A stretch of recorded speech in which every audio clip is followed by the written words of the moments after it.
Colleagues, the Subcommittee on International Human Rights of the Standing Committee on Foreign Affairs and International Development will be holding its meeting number 67. Today's meeting is being televised. All aware, we have 3 witnesses today, 2 of whom are in the room with us at the moment. However, we anticipate bells starting to ring for a vote in about 5 minutes. Now, under our rules, committees like this one automatically suspend as soon as bells start. Realistically, by the time we get back from the bells, there'll be just a couple of minutes left before a question period. So I want to ask if there's unanimous consent to do the following. Once the bells start ringing, the clerk and I will keep an eye on the clock, and we'll just suspend once we are at 5 minutes before the time of the vote. After 25 minutes, there'll be time only for testimony, not for questions and answers as a practical matter. Is that? I suggest we agree to that. All right. In that case, first, my apologies to our witnesses. These things are entirely beyond our control. Had we known, we would have scheduled things differently. And I apologize. It's often the questions and answers are the most useful part, but I know your testimony will be very good for us. So I'm going to ask you to begin. Given the amount of time we have, about 10 minutes each is all you're going to get. And I don't know which of the 2 of you would like to begin first. May I inquire if you've discussed that among yourselves? Okay, I guess I will go first. Ms. Matt, please begin. Thank you. Mr. Akhawan is here, just thank you. Well, first of all, please allow me to express my gratitude to all of you for giving me your precious time. I know you're all busy. I am here to speak about my experiences as a political prisoner in Iran. Now, I grew up in Iran. I am a Christian. I was born to a Christian family, and when I was born, Iran was not an Islamic republic. It was during the time of the Shah in 1965. My father was a ballroom dancing instructor. My mother was a hairdresser.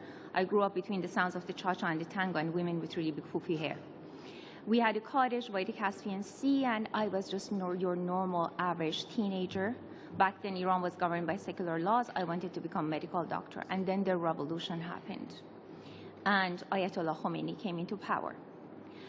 I became a very unlikely activist, and that is not because I'm political. My family are not political. There had never been any political people in my family, and I was only a teenager back then. But I had grown up in bikinis on the beach, and I had grown up in a miniskirt. And I had grown up having fallen in love with Donny Osmond, because that's the show that was my favorite. So when the revolution happened and all of the above became illegal, basically my father, who brought modern dance to Iran, he had to shut down in his dance studio because dancing had been declared evil and illegal. I took ballet lessons and they were shut down. And wearing the hijab became mandatory. So our liberties, our personal liberties, the revolution promised us freedom and democracy, political liberties, but it did not deliver. We lost our personal liberties even. And this upset us. So as a girl who had grown up in a miniskirt and now she could not wear it, and the uglier you looked, the happier the government was, we protested. We were on the streets of Tehran, not because we were political, but simply because we wanted to have fun. And every single protest rally was attacked by the Revolutionary Guard. The wave of mass arrests of young people in Iran began in spring of 1981. My very first friend who was arrested, her name was Shahnoush Behzadi. She was 15 years old. She was afraid of spiders. We had been classmates since the 3rd grade.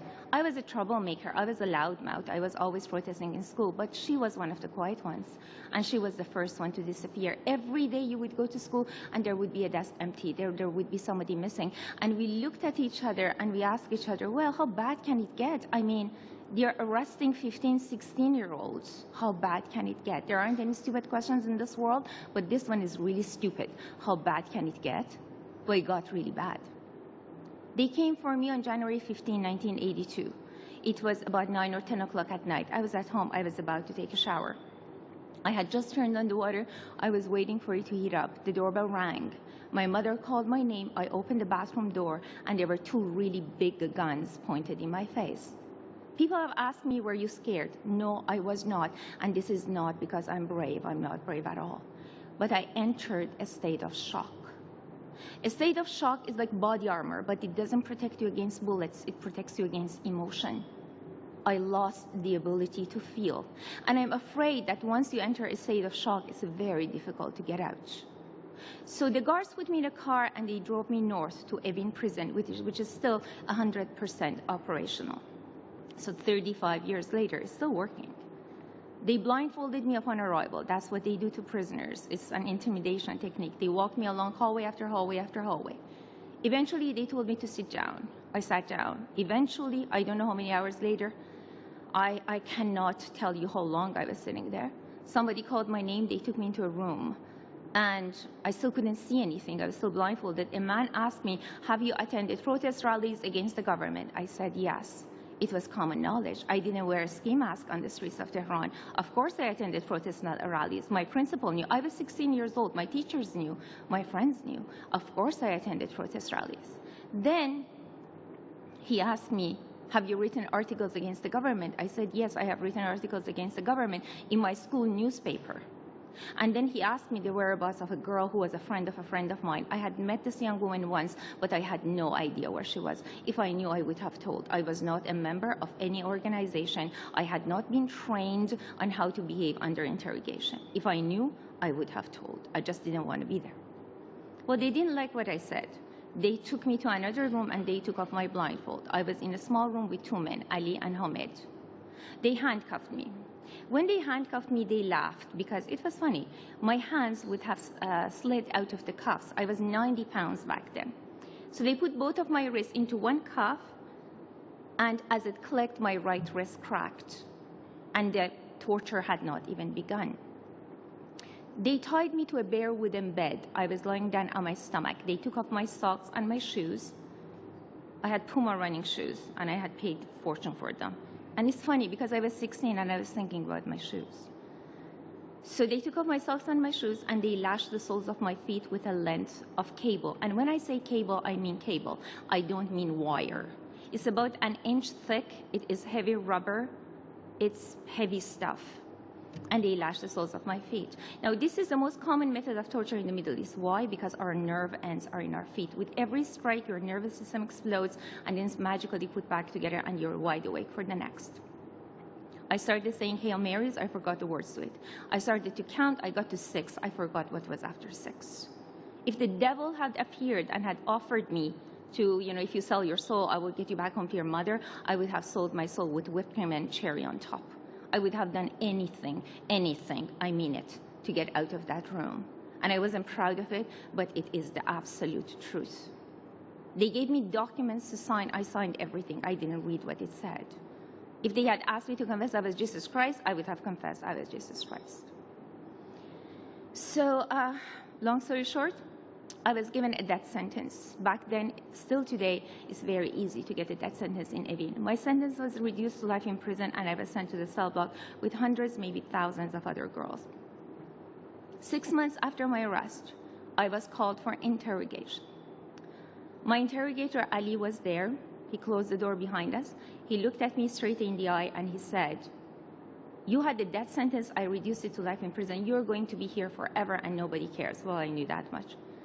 And then he said, you're going to become my wife, or I will arrest your parents and your boyfriend. I knew he was not kidding. So I was forced to marry my interrogator. I was 17 years old. This didn't mean that I was released. They moved me to solitary confinement, to the 209 section of Evin prison. And I was being raped over and over again under the name of marriage. And it was absolutely legal. There was nothing I could do about it. So basically, this is my story in a nutshell. My friend Shahnoush, that I mentioned to you earlier, she was executed in October 1981. We don't even know where she is buried. She was executed before I was even arrested. I have her photo on my desktop.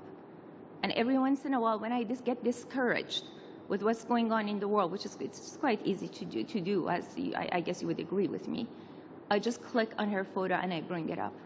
Because she remained 15 and I'm now 50 years old. Now I'm more than old enough to be her mother. And this is not fair. In Evin prison, I became a witness. No more, no less. Many of the girls, as I said, are buried in mass graves. And in Iran, there are no memorial walls to remember the names of the dead. One day there will be. But until then, it is my duty and the duty of all of us who survive to carry not only the names, but also the stories. Thank you so much for your time. Thank you very much. Mr. Nasrallah, I guess you'll be going next. Sure. Mr. Chair, my name is Shakib Nasrullah. I'm an Iranian Baha'i currently residing and studying in Montreal. It is my honor to stand here before you to explain a portion of what has happened and is happening to my wife, my family, and me. For the purpose of this presentation, I will only focus on two broad areas of discrimination which we have been subject to. First, the denial of access to education and my imprisonment related to that, and second, economic pressure.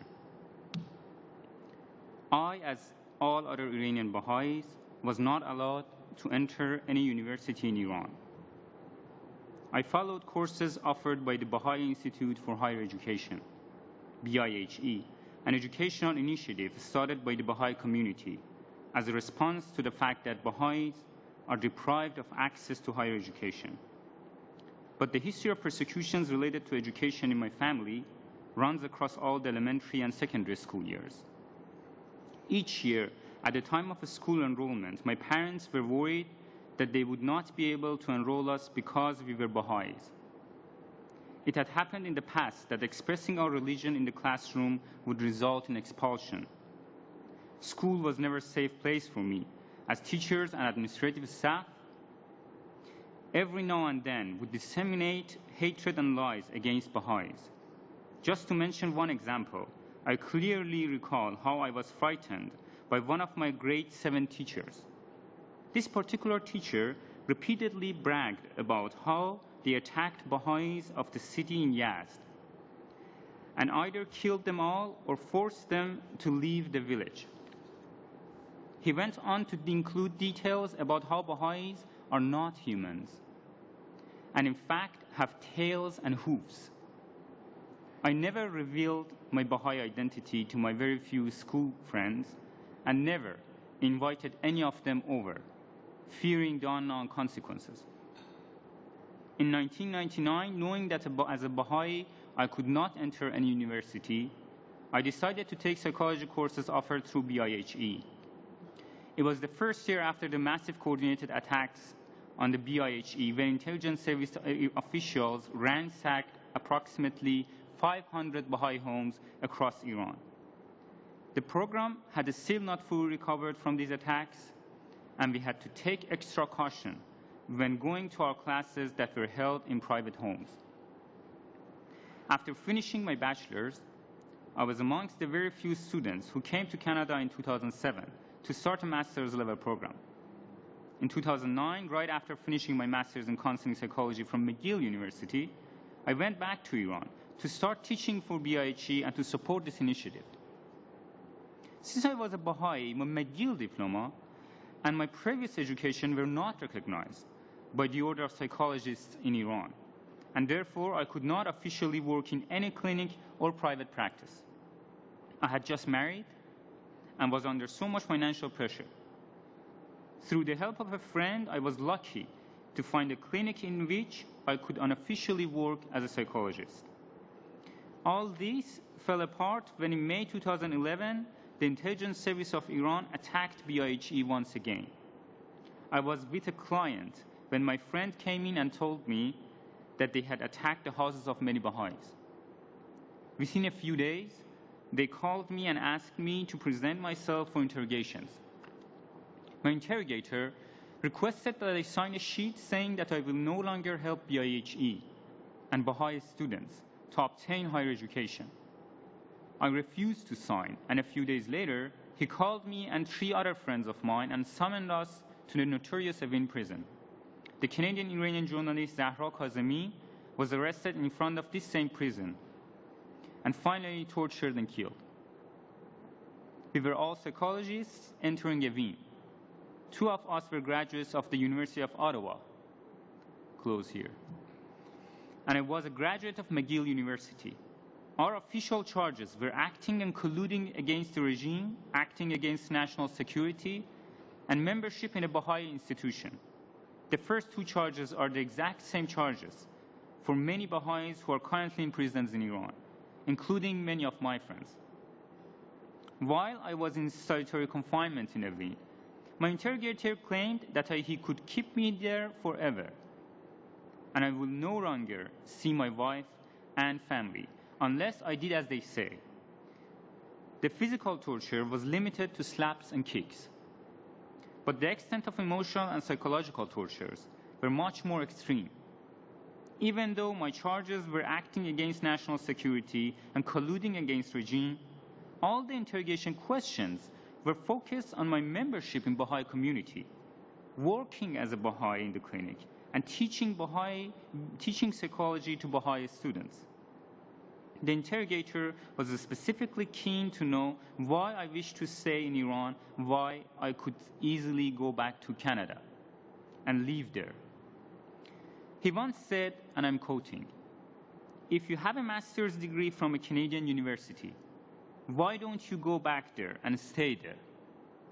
I assure you that I will never allow you to work even in the furthest and smallest villages of Iran."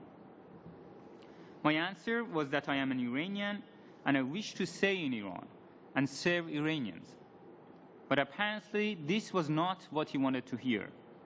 He in fact kept his promise and made sure that I would be fired from the clinic. I was fortunate to leave Evin after 10 days, but my 3 other friends are still in prison on the same charges. As I left Iran in 2012 to pursue my PhD studies in McGill, the Revolutionary Court issued a sentence in my absence. The exact details of my imprisonment sentence is unclear to me, since Iranian officials refused to give Baha'is any written document, probably in an attempt to eradicate any trail of these persecutions. Mr. Chair, when I left Evin, I had lost my job, just like my dad had, right after the 1979 revolution, both of us solely because we are Baha'is. My wife and my family were on a constant state of alert and were traumatized by phone calls from the intelligence service of Iran. My family in Iran are still receiving these calls and are under constant pressure to pay the bail that my father set for my temporary freedom. Paying that amount of money for my dad is equal to selling his business. This was a summary of a portion of what has happened to me and is right now happening to many other Baha'i friends of mine in Iran. Thank you very much for your kind attention, Mr. Chair. Thank you, Mr. Nasrallah. Professor Akaban, please. Monsieur le Président, membres distingués du comité. Mr. Chairman, distinguished members of the committee, first of all, I'd like to thank you for giving me this opportunity to speak before the committee. Here before you again, and thank all of you for your long-standing commitment to making sure the issue of human rights in Iran is not forgotten. And I say so at a time when the nuclear question has all but eclipsed the question of human rights in Iran. So I would like to begin perhaps by addressing what has happened in the past 2 to 3 years under the presidency of Mr. Rouhani, the promises of reform and the progress that has been made in trying to achieve some sort of solution to the nuclear issue. Of course, nobody would say that diplomacy should not be given a chance. Nobody would say that war or sanctions are in any means desirable or a viable solution for solving this problem. But as I have said for many years before this committee, the problem in Iran is not that of nuclear capability, it's the nature of the regime. There are many countries in the world with nuclear capability about which we have very little concern. it's the nature of a regime that rules through terrorism, through violence, through an extremist religious ideology that is the cause for concern. The question is, under the shadow of the nuclear negotiations and the wager that by ending Iran's isolation, one will incentivize some sort of domestic political transformation, the empowerment of the so-called pragmatists, moving Iran into the mainstream of the international community. What has happened on the domestic front, even as President Rouhani, Foreign Minister Zarif, and others have engaged in their charm offensive and in making pragmatic concessions on foreign policy fronts? I will begin by speaking about the human rights situation in Iran, and to give you just a glimpse of what I believe is a summary of the reality of the human rights situation in Iran. One could say that at best, despite all the promises of President Rouhani to adopt some sort of a Bill of Rights and to relax many of the restrictions on Iranian citizens, at best the human rights situation remains as it was before under the presidency of Mr. Ahmadinejad. At worst, it has actually deteriorated. As the regime makes concessions on the foreign policy front, the message of the hardliners has been to Iranian citizens that they should not get the false impression that the concessions that have been made to the international community are going to translate into meaningful reform at home. The United Nations Universal Periodic Review made a number of recommendations to the Islamic Republic of Iran. The Islamic Republic undertook to accept 126 of those recommendations. According to reports prepared by reputable human rights organizations, of those 126 recommendations, only five have been fully accepted. The reality is that the rate of executions in Iran remains alarming. It is still the highest rate of per capita executions in the world. This year, the rate of executions is the highest that it has been in the past 12 years. The execution rate today is worse, believe it or not, than it was under President Ahmadinejad. The question my friend Marina asked, can things get worse? Well, apparently they have. The repression of the media, censorship, civil society remains as before. The imprisonment of the leader of the Green Movement, Mr. Mousavi, is still in force. He's been under house arrest now for close to 5 years with no formal charges. The persecution of ethnic and religious minorities has intensified, and I will address this issue in light of the broader regional context. And when we look at this reality, we have to understand what I would call the trilogy of human rights abuses, authoritarianism, and hyper-corruption in Iran. And it's remarkable that Mr. Larijani, head of the Human Rights Council, recently warned those that exaggerate corruption in the government. This is in the report of the UN Special Rapporteur for Human Rights, Dr. Ahmad Shahid, that Mr. Larijani warned those that exaggerate the extent of corruption in the government and instructed the law enforcement authorities to pursue individuals that expose corruption. Now, why do I say this? I say this because while Canada is going before the United Nations General Assembly, commendably, as it has for so many years, sponsoring the resolution on human rights in Iran, Canada has become one of the biggest money laundering centers for Islamic Republic insiders. You will recall some years ago the case of Mr. Khavari. Mr. Khavari, for many years, was the head of Sepah Bank. According to the US Department of Justice, Sepah Bank is, quote, the financial linchpin both of Iran's nuclear program and its overseas terrorist operations, including the operations of the Quds force, which I will refer to briefly just now, as well as Hezbollah. Now, the question is, how could Mr. Khavari, who through a simple internet search, you can see that he was head of the Sepah Bank during the years when he qualified for Canadian citizenship under the Immigration Act. How much does it take to figure out that, notwithstanding his very questionable past, that he was not physically present in Canada for the minimum 3 years that is required under the Immigration Act? Why has the government not taken action against Mr. Khavari? What credibility do we have when we allow such massive corruption to enter our own shores? And do we not appreciate, human rights aside, the security implications of the tremendous network of influence that money buys in this country? I really think this is an issue that I've raised multiple years. I've raised it personally with our Minister of Immigration, with our Minister of Foreign Affairs. We need to think long and hard about how seriously we're committed to dealing with this issue. I want to briefly also address not just the human rights situation in Iran, but the human rights situation in the region at a time when we've seen an alarming deterioration of the situation in Iraq, in Syria, in Lebanon, in Yemen.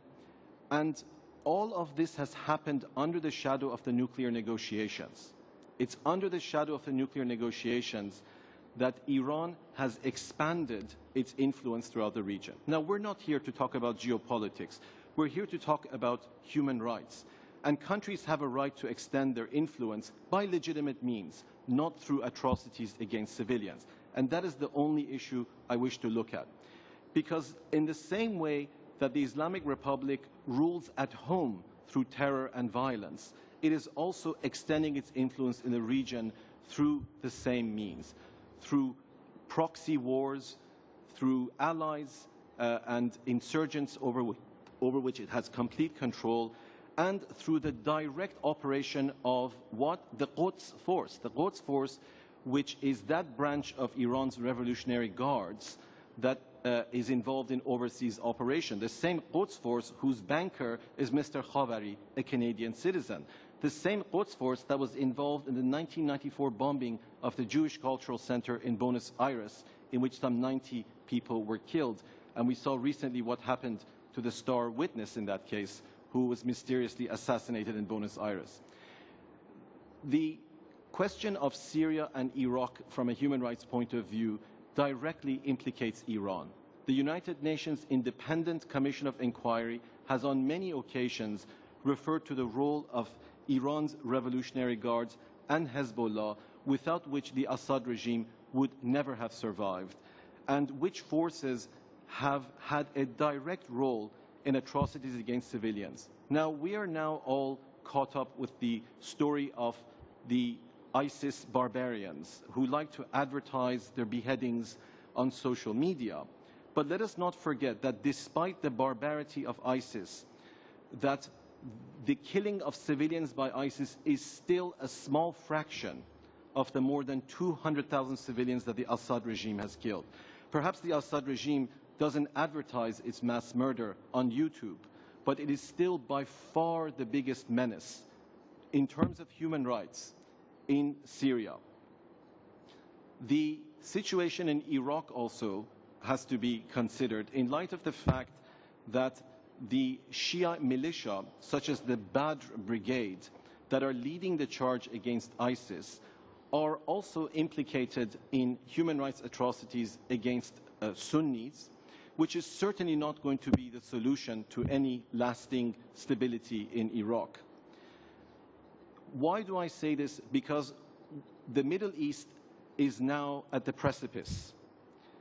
What is happening, in effect, is a proxy war between Iran and Saudi Arabia, which is expressed through ideological extremism, through the instrumentalization of the Shia-Sunni and Persian-Arab divide. This will have catastrophic consequences.